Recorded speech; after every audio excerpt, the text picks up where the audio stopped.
नमस्कार, TV 27 news के इस खास कार्यक्रम मुद्दे की बात में आपका स्वागत है। मैं हूं आपके साथ आलोक द्विवेदी। बिहार में सियासी गर्मी तेज हो गई है। बिहार में इस साल के अंत में विधानसभा चुनाव होने वाले हैं, जिसे लेकर सभी दलों ने कमर कस ली है। इस चुनाव में सबसे बड़ा झोल सीट बंटवारे को लेकर है। एनडीए हो या विपक्षी गठबंधन, हर दल अपनी पकड़ मजबूत करने की कवायद में जुटा हुआ है।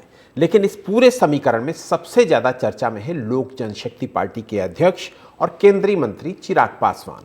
बिहार की राजनीति में अपने पिता रामविलास पासवान की विरासत को आगे बढ़ा रहे चिराग अब सिर्फ एक युवा चेहरा नहीं, बल्कि एक रणनीतिक खिलाड़ी बन चुके हैं। 2020 के विधानसभा चुनाव में अकेले लड़कर उन्होंने यह साबित कर दिया था कि उन्हें हल्के में लेना भूल होगी। अब 2025 के विधानसभा चुनाव की आहट हो गई है और लोकसभा चुनाव के बाद का सियासी परिदृश्य भी साफ हो चुका है। चिराग पासवान ने एनडीए के साथ अपने रिश्तों को और पुख्ता कर लिया है। जानकारी के मुताबिक सीट बंटवारे को लेकर बीजेपी और एलजेपी के बीच गुपचुप बैठकें हो रही हैं और चिराग को इस बार ज्यादा अहमियत मिल सकती है। दरअसल लोकसभा चुनाव में चिराग पासवान ने हाजीपुर सीट से जीत दर्ज कर न केवल अपनी ताकत दिखाई, बल्कि रामविलास पासवान की विरासत पर अपनी मजबूत पकड़ भी कायम की। इस जीत ने उन्हें एनडीए के भीतर भी एक मजबूत स्तंभ के रूप में स्थापित किया।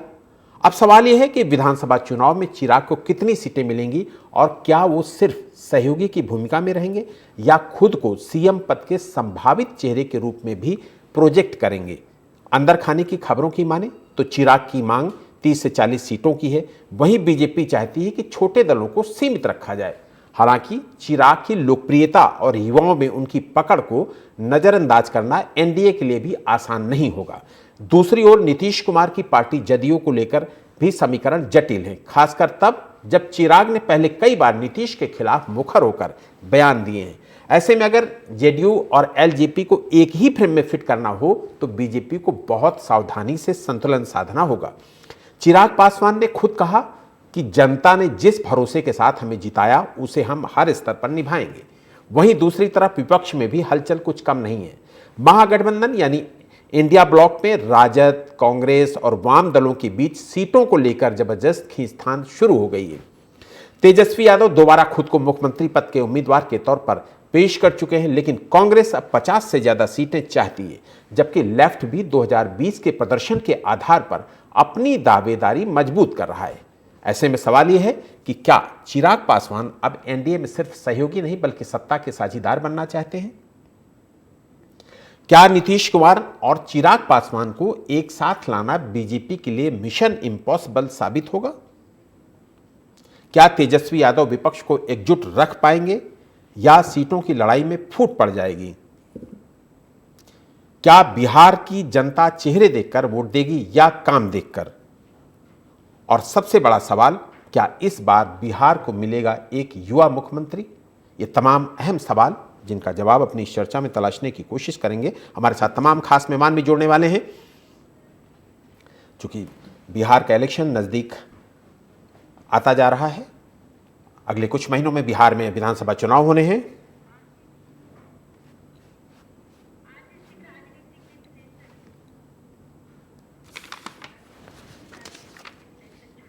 हमारे साथ आशीष सिंह, पॉलिटिकल एक्सपर्ट, वो हमारे साथ जुड़ गए हैं।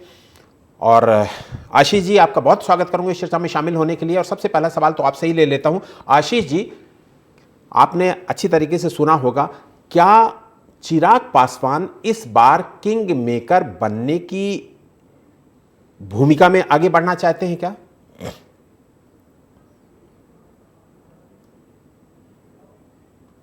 आशीष जी, आपको मेरी आवाज आ रही है?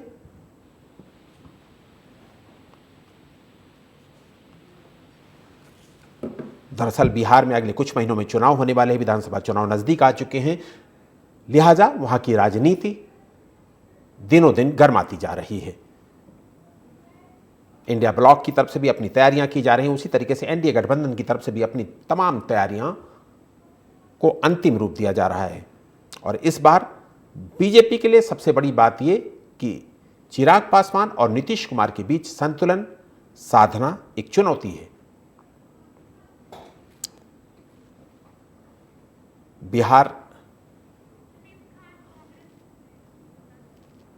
बिहार की राजनीति को लेकर तमाम सारे सवाल हैं, तमाम सारे हमारे साथ मेहमान भी जुड़ेंगे। हमारे साथ कांग्रेस प्रवक्ता नसीम खान भी जुड़ गए हैं। नसीम जी, आपका बहुत स्वागत करूंगा। नसीम जी, आपको मेरी आवाज़ आ रही है? जी आ रही है। मैं आपसे कह रहा हूँ, मैं कांग्रेस का प्रवक्ता नहीं, मैं कांग्रेस का लीडर हूँ। जी बिल्कुल नसीम जी ठीक है।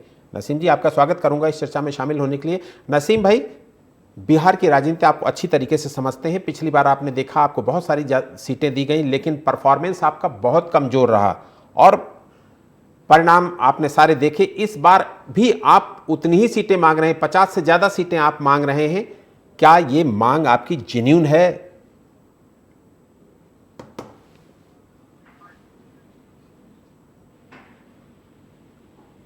नसीम भाई। जी जी,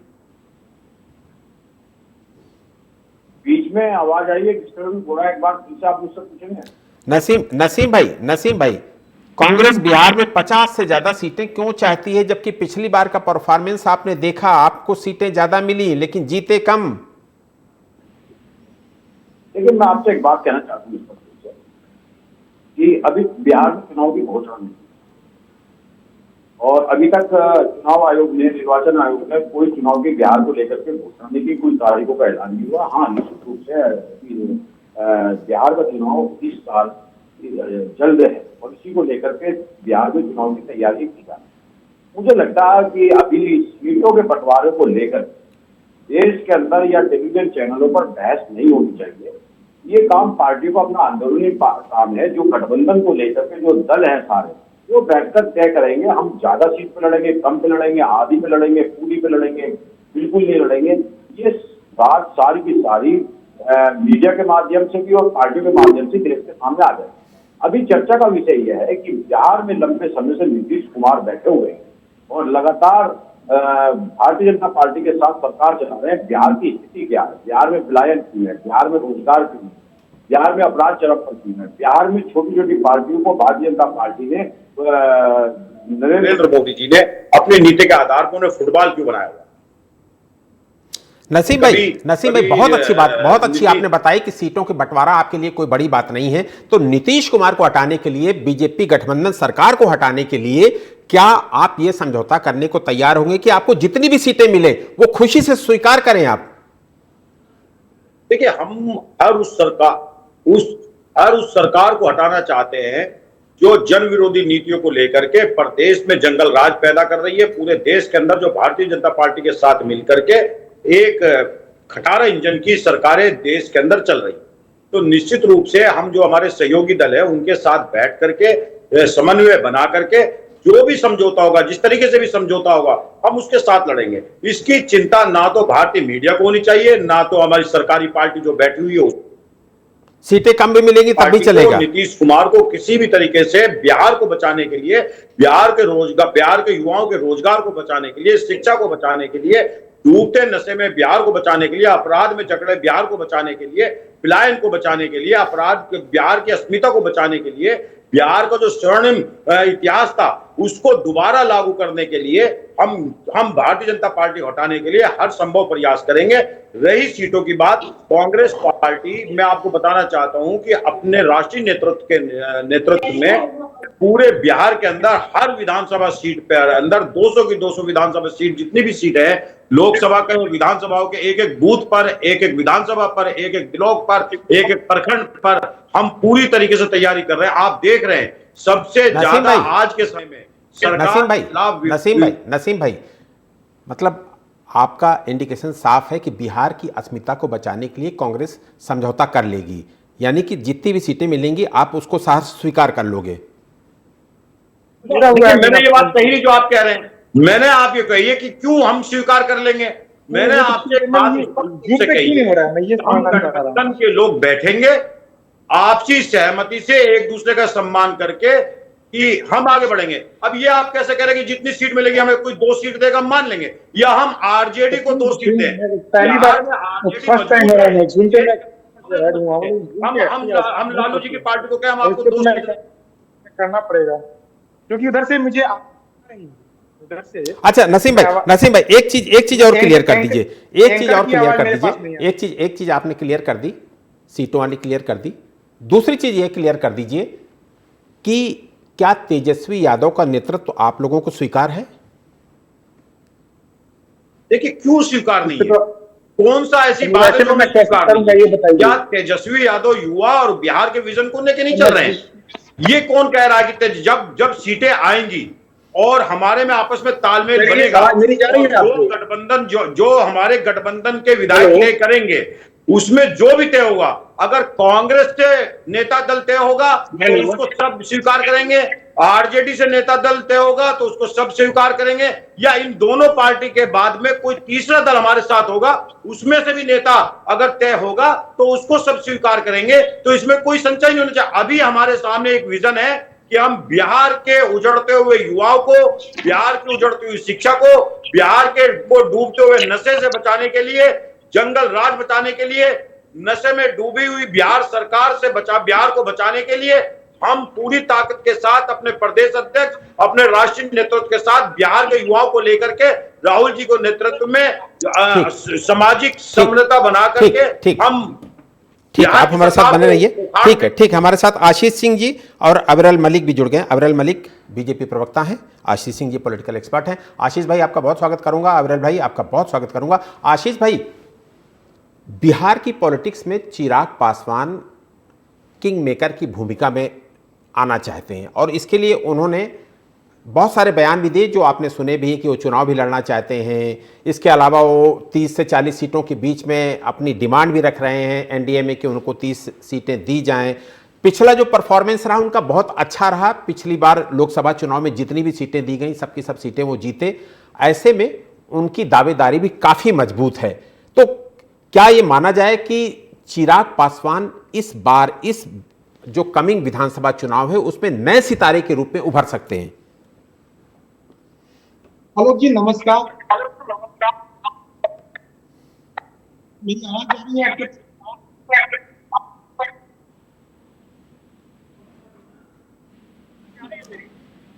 आशीष भाई आपकी आवाज नहीं आ रही है। आशीष भाई आपकी आवाज नहीं आ रही है। अबरल के पास चलेंगे। अबरल जी आपको मेरी आवाज आ रही है? अबरल जी आपको मेरी आवाज आ रही है? बिल्कुल बिल्कुल आपकी स्पष्ट अबरल जी चिराग पासवान को लेकर बीजेपी की क्या रणनीति है? उनको इतना प्रोजेक्ट क्यों किया जा रहा है? क्या मतलब वो सत्ता संतुलन की, हाँ नीतीश कुमार जी को बैलेंस रखा जाए, चिराग पासवान को थोड़ा सा ऊपर किया जाए, ये बीजेपी का सत्ता संतुलन है क्या? नहीं, देखिए, जहां तक विषय बैलेंस करने का अनबैलेंस करने का, किसी प्रकार से भारतीय जनता पार्टी इन रणनीतियों के आधार पर नहीं चलती है। भारतीय जनता पार्टी का एनडीए का एक ही लक्ष्य है, एकजुटता के साथ जनता के हित में कार्य करना, जनता के हित में फैसले लेना, और निश्चित रूप से फर्स्ट टारगेट यही है, प्रायोरिटी यही है कि किस प्रकार से बिहार विधानसभा चुनाव को जीता जाए। लेकिन जनता ने स्पष्ट रूप से मन बना लिया है। प्रदेश की जनता पूर्ण रूप से भारतीय जनता पार्टी के साथ है, जेडीयू के साथ है, नीतीश जी के नेतृत्व के साथ है, मोदी जी के मार्गदर्शन के साथ है, और निश्चित ही केंद्र सरकार और राज्य सरकार जिस प्रकार से विकास निरंतर बिहार प्रदेश का कर रही है उसके साथ जनता है। इसमें किसी प्रकार से संदेह संशय दो राय नहीं है। और उसके साथ साथ जहां तक विषय बिहार प्रदेश के विधानसभा चुनाव का, तो निश्चित रूप से भारतीय जनता पार्टी एनडीए जीत रहा है और पूर्ण रूप से हमारी सरकार बन रही है। हमारी आंधी पूर्ण रूप से वहां चल रही है जो स्पष्ट रूप से ग्राउंड लेवल पर देखने को मिल रही है। उसके साथ साथ अगर बात कर ली जाए इंडी वालों की, तो इंडी अलायंस गायब है और पूर्ण रूप से महागठबंधन समाप्त तो हो चुका है। कांग्रेस पार्टी किसी प्रकार से जीतने नहीं जा रही है, बिल्कुल स्पष्ट है। और चारा चोर कौन है कौन नहीं है वो भी सबको स्पष्ट रूप से मालूम है। आरजेडी वालों को मुंहतोड़ जवाब जनता वोट की चोट करके देगी, इसमें दो राय नहीं है। और उसके साथ साथ जहां तक विषय बिहार प्रदेश का, भारतीय जनता पार्टी विकास के मुद्दे पर चुनाव लड़ने वाली पार्टी है, इंफ्रास्ट्रक्चर डेवलपमेंट के मुद्दे पर चुनाव में जाने वाली पार्टी है, एजुकेशन मॉडल के आधार पर चुनाव में जाने वाली पार्टी है। और जब बात आती है राज्य सरकार की, प्रदेश के चुनाव की, तो निश्चित रूप से लॉ एंड ऑर्डर एक प्रायोरिटी में रहता है। और जहां तक विषय संविधान का, तो संविधान के आधार पर राज्य की सूची में पूर्ण रूप से कानून व्यवस्था होती है। तो मैं सोचता हूं जहां तक कानून व्यवस्था की बात है, अच्छी कानून व्यवस्था किस प्रकार से जनता को प्रदान की जाए उसकी चिंता अगर किसी ने की तो नीतीश जी के नेतृत्व ने की, भारतीय जनता पार्टी ने की। और बेहतर कानून व्यवस्था प्रदेश के भीतर, महिला सुरक्षा प्रदेश के भीतर देने का कार्य पूर्ण रूप से हमारी सरकार ने किया, इसमें दो राय नहीं है। चाहे सड़कों के निर्माण का विषय हो, गड्ढा मुक्त सड़कों का विषय हो, अच्छे हाईवेज का विषय हो, जन कल्याणकारी योजनाओं को सीधा जनता तक पहुंचाने का विषय हो, या फिर क्राइम रेट को डिक्रीज करने का विषय हो, agriculture sector, education sector, health sector में तब्दीली लाने का और विकास करने का विषय हो, तो पूर्ण रूप से ग्रामीण विकास को प्रायोरिटी में रखते हुए एक प्रकार से कार्य किया गया, जो स्पष्ट रूप से बिहार में दिख रहा है। क्रिमिनलाइजेशन ऑफ पॉलिटिक्स किसने किया था बिहार की पॉलिटिक्स में, लालू राज में क्या कुछ होता था, और किस प्रकार से आरजेडी में टिकट अगर किसी को दिए जाते थे वो क्रिमिनल्स को दिए जाते थे, प्रोटेक्ट करने का काम क्रिमिनल्स को किया जाता, वो भी सबने देखा। तो इसीलिए जनता बहुत अवेयर है, मैच्योर है, पॉलिटिकली अवेयर है। तो इसी आधार पर जनता तुलनात्मक अध्ययन के आधार पर वोट करेगी और मुंहतोड़ जवाब देगी आरजेडी को और इंडी वालों को। ठीक है। आशीष भाई, चिराग पासवान क्या किंग मेकर बन पाएंगे, और क्या एनडीए जितनी उनकी सीटों की डिमांड है इतनी सीटें दे पाएगी उनको? आलोक जी, मेरी आवाज जा रही है? बिल्कुल आ रही जी। मैं ये कहना चाह रहा हूं कि बिहार के चुनाव के मद्देनजर हम अगर बारीकी से समझने का प्रयास करें तो देखिए, चिराग पासवान का कद दिन प्रतिदिन बढ़ रहा है, इसमें कहीं कोई शक नहीं। इसको हम काट नहीं सकते हैं, इसको नकार नहीं सकते। लेकिन जैसे भी बीजेपी के प्रवक्ता ने, हमारे भाई साहब ने कहा, इन्होंने जो बातें कही कि बिहार विकास के पथ पे है, बिहार में रेट घट गया है, स्वास्थ्य व्यवस्थाएं बदल गई, लेकिन अभी विगत दिन लगातार जिस प्रकार से लॉ एंड ऑर्डर के ऊपर हम बिहार में देख रहे हैं, पटना में सरेआम गोली चलाई जाती है, सरेआम, जिसका वीडियो वायरल है, पूरा प्रदेश देखता है। अभी पीएमसीएच में एक घटना होती है, जो एक मुजफ्फरपुर की एक बेटी जिसका बलात्कार किया जाता है, उसके बाद उसको वहां ले जाया जाता है पीएमसीएच में, तो 4 घंटे तक वो बात करती है, उसके बाद ये किस प्रकार का, और पीएमसीएच के बारे में नीतीश कुमार दावा करते हैं ये विश्व स्तरीय पीएमसीएच बनने जा रहा है। ये सोचने वाली बात। मैं आपको बताऊं, आप किसी जिला मुख्यालय में चले जाइए और किसी जिला के जिला मुख्यालय में पहुंच जाए, जिला मुख्यालय से 1 किलोमीटर की दूरी पर आपका शहर का शैक्षणिक संस्थान का एक कॉलेज होगा, सरकारी कॉलेज, सरकारी स्कूल है और पीएचसी है, सदर अस्पताल। लेकिन तीनों जगह चले जाइए, व्यवस्था इतनी खराब है जो आप उसके बारे में बोल नहीं सकते। स्वास्थ्य विभाग में, अगर स्वास्थ्य महकमे में जाइएगा, सदर अस्पताल में, तो आपको जांच के लिए बाहर जाना पड़ेगा, वहां आपकी जांच नहीं, मेडिसिन आपको नहीं मिलता।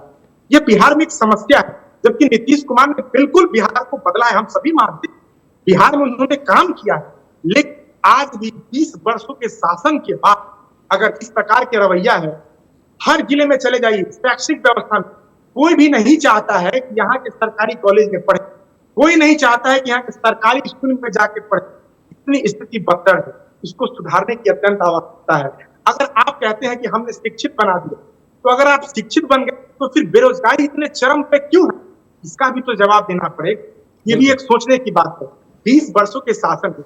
इसीलिए मुझे लगता है कि देखिए, आपने जो सवाल किया, मैं आपके सवाल पे बताऊं कि चिराग पासवान, बिल्कुल चिराग पासवान का कद बढ़ रहा है और उनको बिहार के लेके उनके अंदर एक विजन है।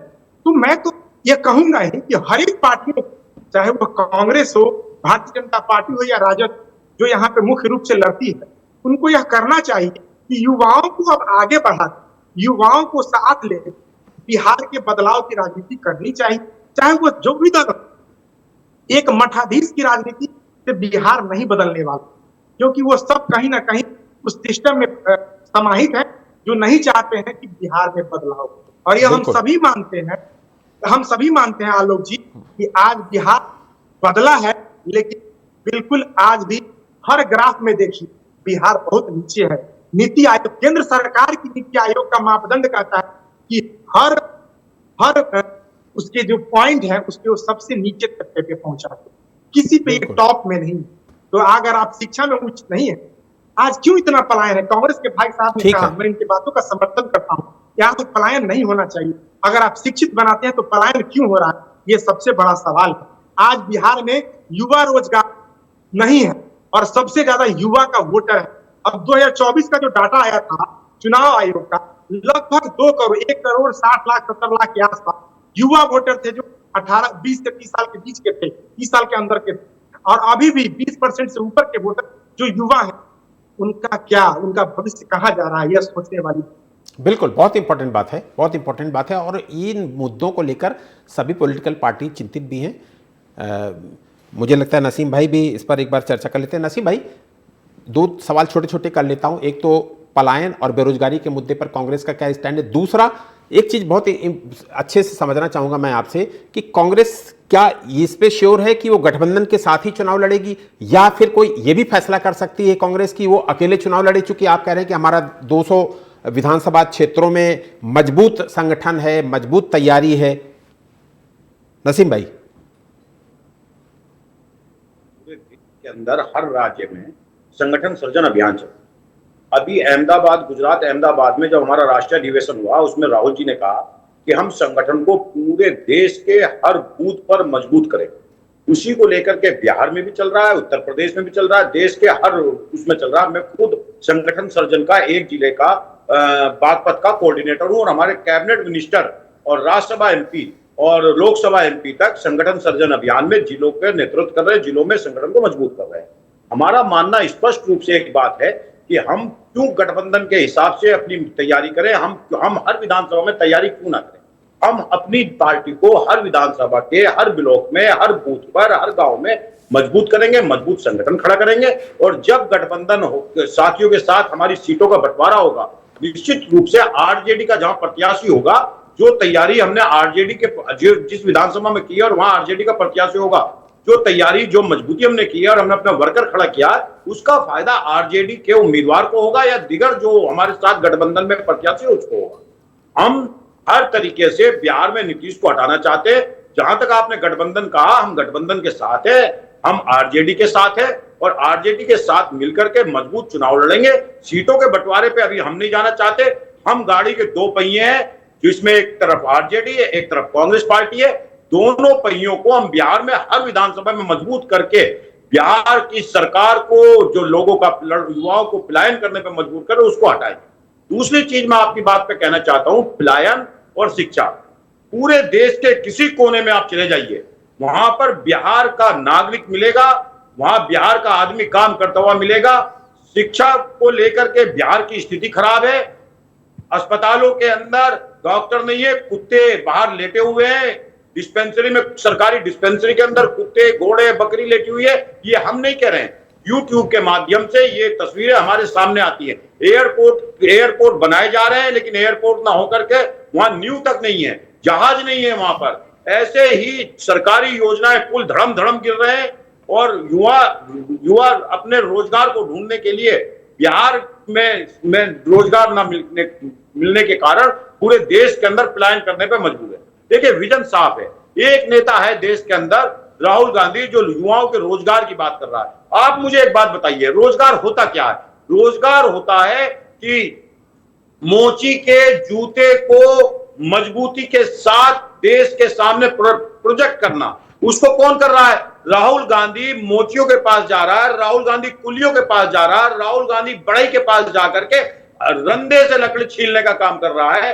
राहुल गांधी किसान के पास जाकर के मूंजी जिसे बोलते हैं कि किसान का बच्चा भी आसानी से मूंजी नहीं बो सकता, वो 3-3 घंटे खेत में जाकर के पसीना बहा करके फसल बोने का काम कर रहा है। राहुल गांधी मोटरसाइकिल मैकेनिकों के पास जाकर के मोटरसाइकिल का इंजन बांधने का काम कर रहा है।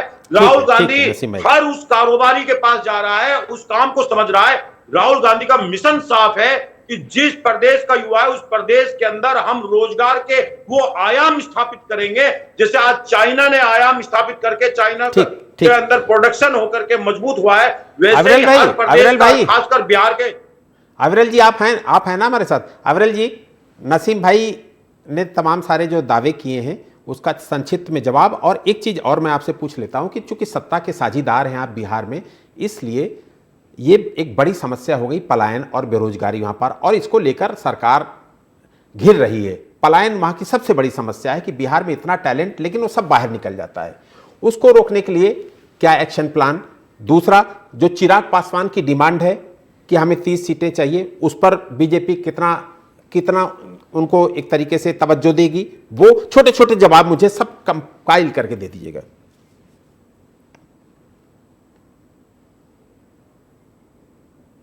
जारी के खिलाफ लड़ाई लड़ने वाली एकमात्र पार्टी स्पष्ट रूप से भारतीय जनता पार्टी है। संविधान के आधार पर, कानून के आधार पर चलने और चलाने वाले हम लोग हैं। उसके साथ साथ जहां तक प्रायोरिटी की बात है तो निश्चित रूप से किस प्रकार से पलायन की समस्या का समाधान हो, इसकी चिंता हम करने वाले लोग हैं। और बेरोजगारी मुक्त बिहार का निर्माण किस प्रकार से हो, रोजगार मुक्त बिहार का निर्माण किस प्रकार से हो, राज्य स्तरीय महंगाई से छुटकारा मिले, राज्य स्तरीय समस्याओं से, क्षेत्रीय समस्याओं से किस प्रकार से बिहार प्रदेश की जनता को निजात मिले, इसकी चिंता निश्चित रूप से हम करते हैं और की जाती है, इसमें कोई दो राय नहीं है।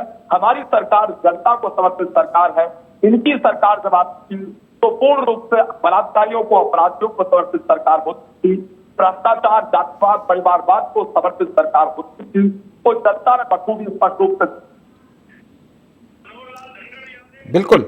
और जो चिराग पासवान वाला चिराग, वो मुझे लगता है आपने अविरल एक लास्ट में ये भी जवाब दे दीजिए कि जो चिराग पासवान की तरफ से डिमांड की जा रही कि 30 से 40 सीटें हमें चाहिए, उस पर बीजेपी कितना गंभीर है? बात कर रहा हूं मैं।